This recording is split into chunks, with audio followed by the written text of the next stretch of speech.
നമസ്കാരം. അമേരിക്ക ചൊവ്വാഴ്ച തുടങ്ങാനിരുന്ന ഒരു മിലിറ്ററി ഓപ്പറേഷൻ അത് താൽക്കാലികമായി നിർത്തിവെച്ചതായി ട്രംപ് അറിയിച്ചു.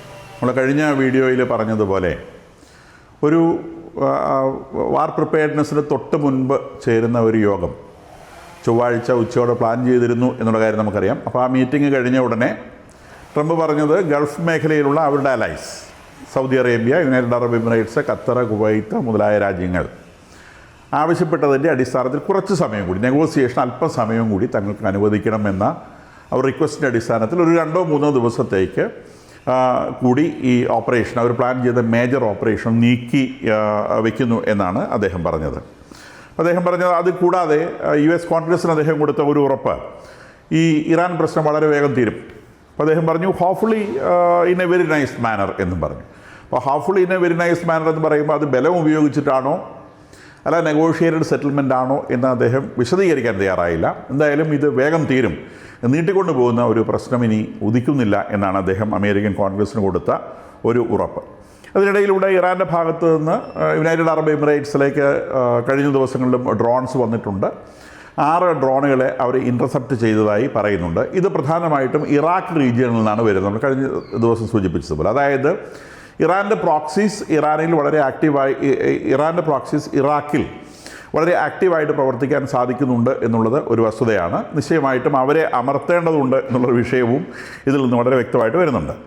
ഇനി US-ൻ്റെ സെൻട്രൽ കമാൻഡ് ഈ പ്രദേശത്തെ ഇപ്പോഴത്തെ ഇറാൻ്റെ പ്രദേശത്തെ യുദ്ധത്തെ നിയന്ത്രിക്കുന്ന സെൻകോം എന്ന് പറയുന്ന സെൻട്രൽ കമാൻഡ് അവർ പറയുന്നത് ഈ ഇറാൻ്റെ മേലെ അവർ ഏർപ്പെടുത്തിയുള്ള സീജ്, ഇറാൻ പോർട്ടുകളിലേക്ക് ഷിപ്പുകൾ പോകാത്തതും അവിടുന്ന് പുറത്തേക്ക് പോകാത്തതുമായിട്ടുള്ള ആ സീജ് അത് പൂർണ്ണ ഇഫക്റ്റിൽ നിലവിലുണ്ട്. ഒരു ഷിപ്പ് പോലും ഇറാനിൽ നിന്ന് പുറത്തേക്കോ അകത്തേക്കോ പോകുന്നില്ല എന്ന് ഞങ്ങൾ ഉറപ്പാക്കുന്നുണ്ട് എന്നുള്ളതാണ് അവർ പറഞ്ഞത്.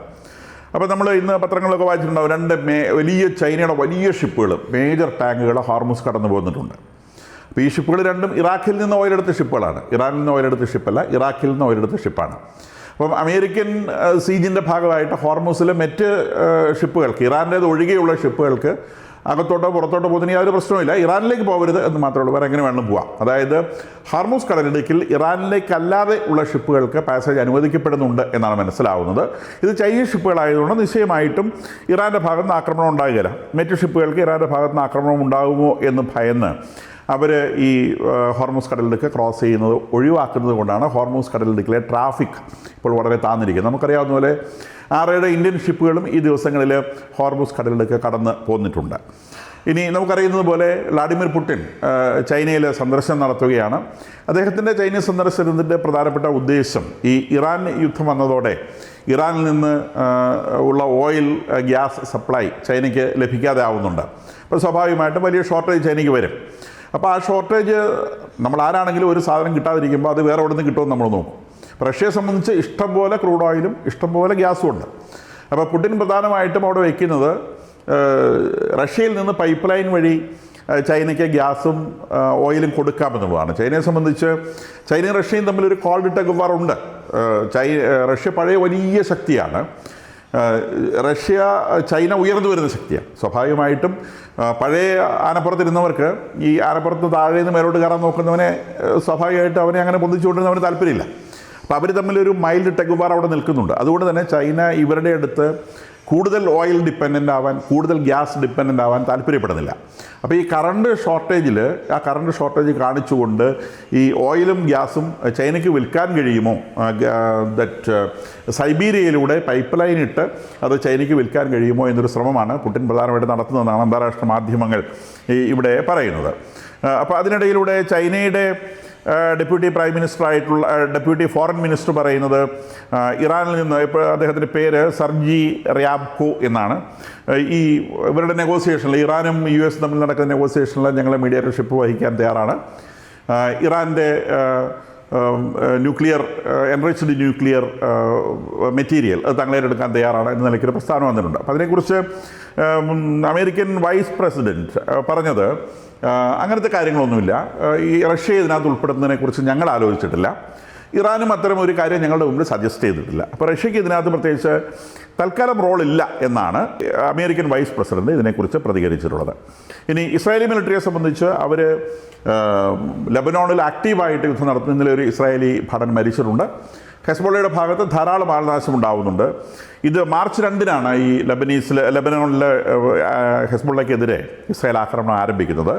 ആക്രമണം തുടങ്ങിയതിന് ശേഷം 21 ഇസ്രായേലി ഭടന്മാർ മരിച്ചിട്ടുണ്ട്. ഈ ആക്രമണത്തിൻ്റെ ഭാഗമായിട്ട് ഏകദേശം 3000-ഓളം ഹെസ്ബുള്ളയുടെ ആളുകളും ലെബനോണിൽ കൊല്ലപ്പെട്ടിട്ടുണ്ട്. അപ്പോൾ ഇതാണ് ലെബനോണിൽ നടക്കുന്ന ഒരു യുദ്ധത്തിൻ്റെ പിക്ചർ. അതേസമയത്ത് തന്നെ ഗാസയിലും വെസ്റ്റ് ബാങ്കിലും ഇറാൻ്റെ പ്രോക്സീസ് ആയിട്ടുള്ള ആളുകളെ ശക്തമായിട്ട് ഇസ്രായേൽ നേരിടുന്നുണ്ട്. കൂടാതെ ഇന്നലെ ഈ ഗാസയ്ക്ക് വേണ്ടി ഈ യൂറോപ്പിൽ നിന്ന് കുറേ ആളുകൾ ഇങ്ങനെ ലെഫ്റ്റിസ്റ്റുകളായിട്ടുള്ള ഒരു ഫ്ലോട്ടില്ല എന്ന് പറഞ്ഞ് നിലവിളിച്ച് കരഞ്ഞ് ഗാസയെ രക്ഷിക്കൂ എന്ന് പറഞ്ഞുകൊണ്ട് ഇസ്രായേലിലേക്ക് പോകുന്നൊരു പരിപാടി ഉണ്ടല്ലോ. അപ്പോൾ അവർ ഏകദേശം ഒരു 87 ബോട്ടുകളിൽ ഇന്നലെ ഇസ്രായേലിലേക്ക് പോയിരുന്നു. എല്ലാ ബോട്ടിനെയും കൂടെ വലയിട്ട് പിടിച്ച് ഇസ്രായേൽ അവരുടെ പോലീസ് സ്റ്റേഷനുകളിൽ എത്തിച്ചിട്ടുള്ളതായിട്ടും വാർത്തകൾ വരുന്നുണ്ട്. ദെൻ ഇറാൻ്റെ ഡെപ്യൂട്ടി ഫോറിൻ മിനിസ്റ്റർ ആയിട്ടുള്ള ഗരീബാഫി പറയുന്നത്, അപ്പോൾ ഈ ഇറാനെ സംബന്ധിച്ച് അവരുടെ ഭാഗത്തുനിന്ന് ഇതുപോലെ തന്നെ ട്രംപ് കഴിഞ്ഞ ദിവസം പറഞ്ഞുവല്ലോ ഇനിയൊരു ആക്രമണം ഉണ്ടായിക്കഴിഞ്ഞാൽ ഇറാൻ ബാക്കി ഉണ്ടാവില്ല എന്ന് പറയുന്നുണ്ട്. അപ്പോൾ സ്വാഭാവികമായിട്ടും ഇറാൻ്റെ ഭാഗത്തുനിന്ന് തിരിച്ച് പറയുന്നുണ്ട്, ഞങ്ങൾ അന്നത്തെ യുദ്ധത്തിൽ ഞങ്ങൾക്ക് വേണ്ട വിധം പെർഫോം ചെയ്യാൻ പറ്റിയില്ല, ഇനിയൊന്ന് തൊട്ട് നോക്ക്, അപ്പോൾ ഞങ്ങൾ കാണിച്ചു തരാം, ഞങ്ങളുടെ പുതിയ ടെക്നിക്കുകളൊക്കെ ഞങ്ങൾ ഡെവലപ്പ് ചെയ്തെടുത്തിട്ടുണ്ട്, അതെല്ലാം കൂടെ നിങ്ങളുടെ മേലെ പ്രയോഗിക്കും, ഇനി വന്നു കഴിഞ്ഞാൽ അമേരിക്ക ബാക്കി ഉണ്ടാവില്ല, ഞങ്ങളുടെ കാൽച്ചോട്ടിൽ വീണ് സാഷ്ടാംഗം പ്രണമിച്ചതിന് ശേഷം മാത്രമേ നിങ്ങൾക്ക് ഇവിടുന്ന് പിൻവാങ്ങാൻ കഴിയുള്ളൂ, അതുകൊണ്ട് ഇതിനെ ഞങ്ങളെ തൊട്ടുപോകരുതെന്നൊക്കെയാണ് പറയുന്നത്.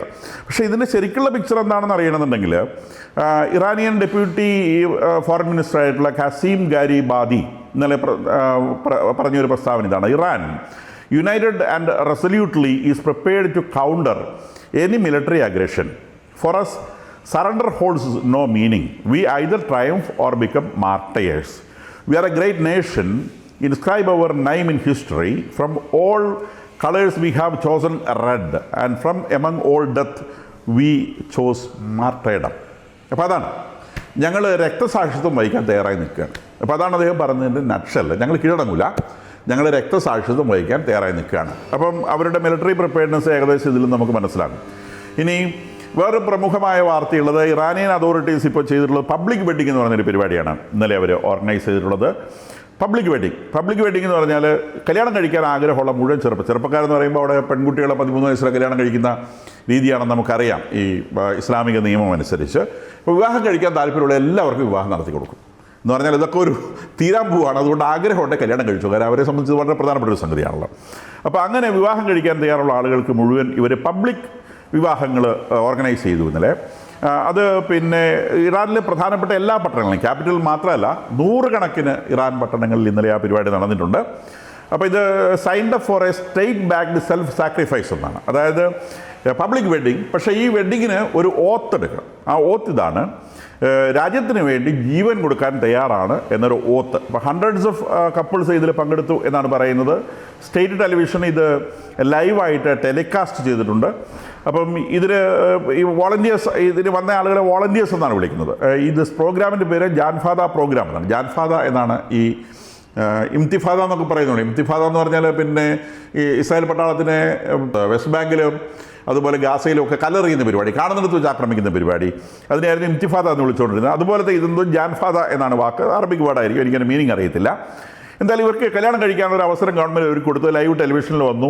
ഇതിനകത്ത് ചെറിയ ആൾക്കാരൊന്നുമല്ല, ഇത് ഒബ്സർവ് ചെയ്യാൻ വേണ്ടി വന്നിട്ടുള്ളത് നമ്മുടെ ഗാലിബാഫും മഷൂദ് പെഷേസ്കിയാനും ഒക്കെയാണ് പല സ്ഥലത്തും കാർമ്മികരായിട്ട് നിന്നിട്ടുള്ളത്.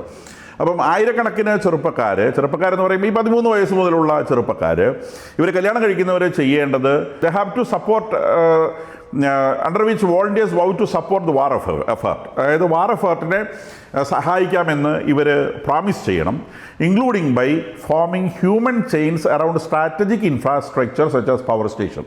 അതായത് ഇനി അടുത്തൊരു യുദ്ധം ഉണ്ടാവുകയാണെങ്കിൽ ഈ പവർ സ്റ്റേഷനും അതുപോലുള്ള സാധനങ്ങളുടെയൊക്കെ ചുറ്റും പോയിട്ട് ഈ കല്യാണം കഴിച്ച് ചെറുപ്പക്കാർ പോയിട്ട് കെട്ടിപ്പിടിച്ച് നിൽക്കണം.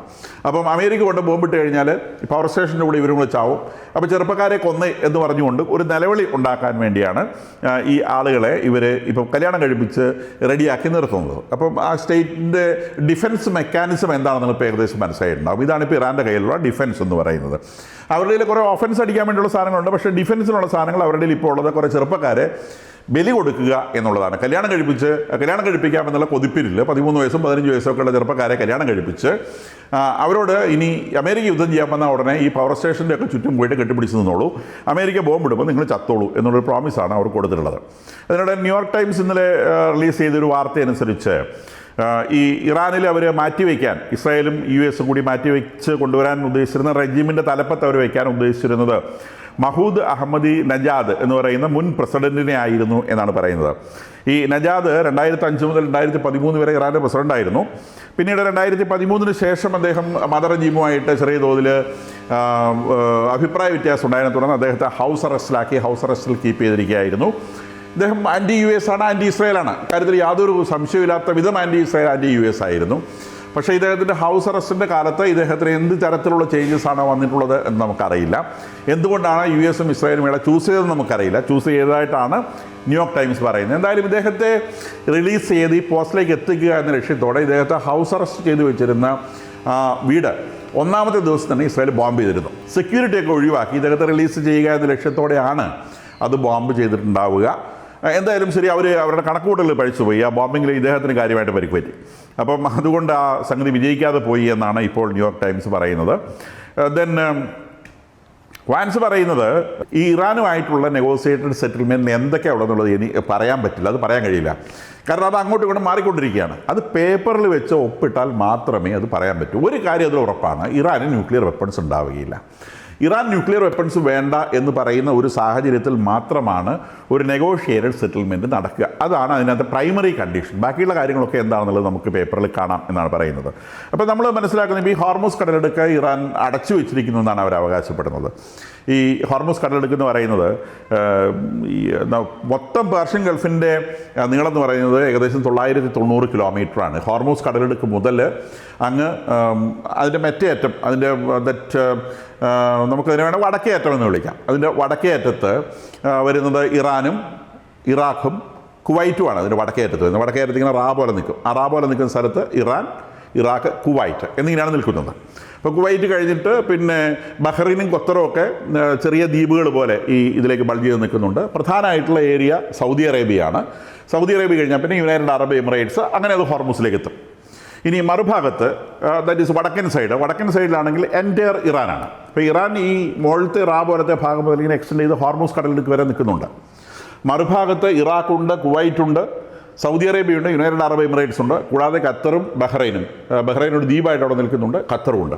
അപ്പം ഈ സ്ഥലങ്ങളെല്ലാം ചേരുന്നതാണ് ഇതിൻ്റെ തെക്ക് ഭാഗം എന്ന് പറയുന്നത്. അങ്ങനെ വന്ന് ഇതൊരു ബോട്ടിൽ നെക്ക് പോലെ 990 കിലോമീറ്റർ പുറത്തേക്ക് വന്നൊരു ബോട്ടിൽ നെക്ക് പോലെ ഹോർമൂസിൽ നിന്ന് ഈ അറേബ്യൻ സീയിലേക്ക് ഇത് ഓപ്പൺ ചെയ്യാണ്. അറേബ്യൻ സീയിലേക്ക് ഓപ്പൺ ചെയ്യുന്ന ആ പ്രദേശത്തിൻ്റെ പേര് ഗൾഫ് ഓഫ് ഒമാൻ എന്നാണ്. അപ്പോൾ അതിലേക്ക് ഓപ്പൺ ചെയ്യുന്നു. ഈ ഓപ്പൺ ചെയ്യുന്ന ഭാഗത്തിന് വെറും 39 കിലോമീറ്റർ മാത്രമാണ് വീതിയുള്ളത്. 39 കിലോമീറ്റർ മാത്രമേ വീതിയുള്ളൂ. വേറെ ഈ പേർഷ്യൻ ഗൾഫിൻ്റെ ആവറേജ് വീതി 240 കിലോമീറ്ററാണ്. ഏറ്റവും വീതി കൂടിയ സ്ഥലത്ത് 340 കിലോമീറ്റർ വീതിയുണ്ട്. ആവറേജ് വീതി 240 കിലോമീറ്റർ ഉണ്ട്. വേറെ ഈ ഹോർമൂസ് കടലിടുക്കിലേക്ക് വരുമ്പം അതിൻ്റെ ഏറ്റവും വീതി കുറഞ്ഞ സ്ഥലത്തിന് വെറും 39 കിലോമീറ്റർ മാത്രമേ വീതിയുള്ളൂ. അപ്പോൾ നിയമമനുസരിച്ച് ഒരു രാജ്യത്തിൻ്റെ അതിർത്തിയോട് ചേർന്ന് കിടക്കുന്ന 24 കിലോമീറ്റർ കടലിൻ്റെ 22 കിലോമീറ്റർ കടലിൻ്റെ അധികാരം ആ രാജ്യത്തിനാണ്. അപ്പം ഇറാനോട് ചേർന്ന് കിടക്കുന്ന 22 കിലോമീറ്ററിൻ്റെ അധികാരം ഇറാനുണ്ട്. മറുഭാഗത്തുള്ള രാജ്യങ്ങളോട് ചേർന്ന് കിടക്കുന്ന 22 കിലോമീറ്ററിൻ്റെ അധികാരം അവിടെയുണ്ട്. ഈ ഹോർമൂസ് കടലിടുക്കിലേക്ക് വരുമ്പോൾ ഒരു ഭാഗത്ത് ഒമാനാണ്, മറുഭാഗത്ത് ഇറാനാണ്. അപ്പം ഇറാന് 22 കിലോമീറ്റർ ഉണ്ട്, ഒമാനും 22 കിലോമീറ്റർ, മൊത്തം 44 കിലോമീറ്ററായി. പക്ഷേ ആകെ 39 കിലോമീറ്റർ വീതിയുള്ളൂ. അപ്പോൾ ഇവരുടെ വാട്ടേഴ്സ് തമ്മിൽ ക്രോസ് ഓവർ ചെയ്യും. ഇനി ഈ ഷിപ്പുകൾ പോകുന്ന തോന്നിയമാതിരി പോകാൻ പറ്റില്ല. അതിന് ട്രാക്കുണ്ട്. നമ്മുടെ നാഷണൽ ഹൈവേ പോലെയൊക്കെ ട്രാക്കാണ്. അപ്പോൾ അതിൽ അങ്ങോട്ട് പോകുന്ന ട്രാക്കിന് 3 കിലോമീറ്റർ വീതി, തിരിച്ചു വരുന്ന ട്രാക്കിന് 3 കിലോമീറ്റർ വീതി, അതിൻ്റെ ഇടയിൽ ഒരു 2 കിലോമീറ്റർ ഗ്യാപ്പുണ്ട്. അപ്പം അങ്ങോട്ട് 3 കിലോമീറ്റർ, ഒരു 2 കിലോമീറ്റർ ഗ്യാപ്പ്, പിന്നെ 3 കിലോമീറ്റർ. ഇതിലൂടെ ഷിപ്പുകൾ പോകാൻ പാടുള്ളൂ. കാരണം ഈ ഓയിൽ ടാങ്കർ എന്നൊക്കെ പറഞ്ഞാൽ വലിയ സാധനമാണ്. ഓപ്പോസിറ്റ് ഒരു ഷിപ്പ് വന്നാൽ അങ്ങോട്ട് വെട്ടിക്കാനോ തിരിക്കാനൊന്നും പറ്റിയല്ല, അതാ പോകുന്ന വഴിക്ക് തന്നെ പോകത്തുള്ളൂ. അപ്പോൾ എന്തെങ്കിലും ഒരു സംഗതി വന്നാൽ അതിൽ പോയി ഇടിക്കും. അപ്പോൾ അത് ഒഴിവാക്കാൻ വേണ്ടി ഈ ഒരു ഭാഗത്തേക്ക് 3 കിലോമീറ്റർ, മറുഭാഗത്തേക്ക് 3 കിലോമീറ്റർ, ഇടയ്ക്ക് ബഫർ സോൺ എന്ന് പറഞ്ഞുകൊണ്ട് 2 കിലോമീറ്റർ. അപ്പോൾ മൊത്തം 3 6 2 8 കിലോമീറ്ററാണ് ഈ ഷിപ്പിംഗ് ട്രാക്കിൻ്റെ വീതിയായിട്ട് വരുന്നത്. 39 കിലോമീറ്ററാണ് ടോട്ടൽ വീതി എന്ന് മനസ്സിലാക്കണം. ഈ ഷിപ്പിംഗ് ട്രാക്ക് പ്രധാനമായിട്ടും ഒമാനോട് ചേർന്നാണ് കിടക്കുന്നത്. കാരണം ഈ ഇറാനോട് ചേർന്ന് കിടക്കുന്ന ഭാഗത്ത് കടലിന് ആഴം കുറവാണ്. ഒരു 60 മീറ്റർ മുതൽ 100 മീറ്റർ വരെയാണ് ഇതിൻ്റെ ഡെപ്ത്. 60 മുതൽ 100 മീറ്റർ വരെ ഡെപ്തുള്ളൂ. അപ്പോൾ അത് മതി, ഷിപ്പിന് ട്രാവൽ ചെയ്യാൻ അത് മതി. 60 മീറ്റർ ഡെപ്ത് തന്നെ ഏറ്റവും വലിയ ഷിപ്പിന് ട്രാവൽ ചെയ്യാൻ ആവശ്യമായ ഡെപ്താണ്. പക്ഷേ ഈ ഇറാൻ്റെ ഭാഗത്തേക്ക് പോകുമ്പോൾ അവിടെ ദ്വീപുകളുള്ളത് കൊണ്ട് ചിലയിടത്തൊക്കെ അതിനേക്കാൾ ഷാലോയാണ്. അതുകൊണ്ട് ഇത് ഒമാൻ്റെ ഭാഗത്ത്, പ്രധാനമായിട്ടും ഈ ഷിപ്പ് ട്രാക്ക് എന്ന് പറയുന്നത് ഒമാൻ്റെ ഭാഗത്താണ്. ആ ഷിപ്പ് ട്രാക്കാണ് ഇറാൻ ഇപ്പോൾ കൊണ്ടുവന്ന് അടച്ചു വെച്ചിരിക്കുന്നത്. ഒമാൻ്റെ അധികാരത്തിലുള്ള ഇൻ്റർനാഷണൽ വാട്ടേഴ്സിലൂടെ സാധാരണ ഷിപ്പുകൾ പോകുന്ന സാധനമാണ് ഇറാൻ ഇപ്പോൾ കൊണ്ട് അടച്ചു. എങ്ങനെ അടയ്ക്കുന്നു? അവരുടെ പവർ ഉപയോഗിച്ച് അടയ്ക്കുന്നു. വേറെ ഗൾഫ് രാജ്യങ്ങൾക്ക് മിലിറ്ററി പവർ ഇല്ലാത്തതുകൊണ്ട് അവരുടെ മിലിറ്ററി പവർ ഉപയോഗിച്ച് അവരിത് അടയ്ക്കുകയാണ്. അപ്പോൾ ഈ ഉള്ള പീക്കിരി പവർ വെച്ച് ഹോർമൂസ് അടയ്ക്കാൻ സാധിക്കുമെങ്കിൽ ഇറാന് ന്യൂക്ലിയർ വെപ്പൺ ഉണ്ടെങ്കിൽ മറ്റ് രാജ്യങ്ങളുടെ അവസ്ഥ എന്തായിരിക്കും? ഇതാണ് വാൻസ് ചോദിക്കുന്നത്. അപ്പോൾ വാൻസ് പറയുന്നത് ഇതാണ്, ഈ പീക്കിരി പവർ വെച്ചുകൊണ്ട് ഇവർക്ക് ഈ ഹോർമൂസ് കടലെടുക്ക് അടച്ചു വെച്ച മുഴുവൻ ഗൾഫ് രാജ്യങ്ങളുടെയും കഴുത്ത് ഞെക്കാൻ സാധിക്കുമെങ്കിൽ, ഇവർക്ക് ന്യൂക്ലിയർ പവർ കിട്ടിക്കഴിഞ്ഞാൽ ഗൾഫ് രാജ്യങ്ങളെ മാത്രമല്ല ലോകത്തെ മുഴുവൻ ഇവർ അതിൻ്റെ ആ ന്യൂക്ലിയർ പവർ കാണിച്ച് പേടിപ്പിച്ചുകൊണ്ടേയിരിക്കും. മാത്രമല്ല, ഇറാന് ന്യൂക്ലിയർ പവർ ഉണ്ടായിക്കഴിഞ്ഞാൽ സ്വാഭാവികമായിട്ടും ഒരു അറബ് രാജ്യത്തിന് കിടന്നുറങ്ങാൻ പറ്റില്ല. അപ്പോൾ അവരെല്ലാം പറയും ഞങ്ങൾക്കെല്ലാം ന്യൂക്ലിയർ വെപ്പൺ വേണമെന്ന് പറയും. അവരെ സഹായിക്കാൻ ഇഷ്ടംപോലെ ആളുകളുണ്ട്. അങ്ങനെ അവരെ ആളുകൾ സഹായിക്കും. കാരണം ഈ ഡിമാൻഡ് ലെജിറ്റിമേറ്റ് ആണ്. എൻ്റെ അടുത്തുള്ള ന്യൂക്ലിയർ വെപ്പൺ കൊണ്ടിരിക്കുന്നു. അങ്ങനെ വലിയൊരു ന്യൂക്ലിയർ ആംസ് റേസ് ലോകത്തിലുണ്ടാവും. അപ്പോൾ അതുകൊണ്ട് ഇറാനെ ന്യൂക്ലിയർ വെപ്പൺ സീറോ ആക്കേണ്ടത് ലോകത്തിൻ്റെ ചുമതലയാണ്, ലോകത്തിൻ്റെ ആവശ്യമാണ് എന്നാണ് വാൻസ് പറയുന്നത്. ഇത് വളരെ ഏത് വിഡ്ഢിക്കും മനസ്സിലാകുന്ന ഒരു ആർഗ്യുമെൻ്റാണ്. ഇറാൻ്റെ കയ്യിൽ ന്യൂക്ലിയർ വെപ്പൺ ഉണ്ടെങ്കിൽ നിശ്ചയമായും ലോകത്തിൽ ആരും സമാധാനമായിട്ട് കിടന്നുറങ്ങാൻ പോകുന്നില്ല എന്നുള്ളത് വസ്തുതയാണ്. അവരുടെ കയ്യിൽ നിന്ന് ന്യൂക്ലിയർ വെപ്പൺ മാറ്റിയേ പറ്റൂ. വാസ്തവത്തിൽ അമേരിക്ക ചെയ്യുന്നത് വലിയൊരു മിഷനാണ് എന്ന് വേണം മനസ്സിലാക്കാൻ.